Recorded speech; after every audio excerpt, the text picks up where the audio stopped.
Hello, man. I'm Shaquille.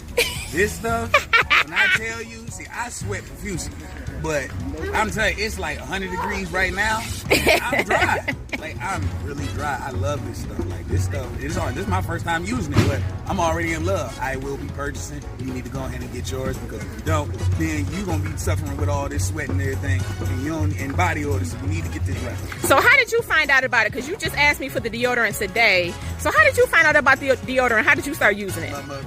Okay. My mother got it from me last time. I ended up trying something because I ran out of mine, and then it kept me right. So I was like, I need to get me mine. So I definitely got mine this Yes. Yeah, so hey, I got it from her. We was at the vendor market at Stone, what was it? With the Way Walker Park. Park. And I asked her about it, and I use it, and I'm sweating too. And when I tell you, if you saw her last video where she said it was 100 degrees, but her deodorant didn't fail, it sure did. Because I was over there like, let me smell. Oh my God, I still smell fresh as when I put it on this morning. So I'm telling you, this stuff works. Believe her when she tells you. She told you she is not a liar. You saw that video? Yes, this stuff works, y'all. So buy it from her. I'm telling you, it's awesome.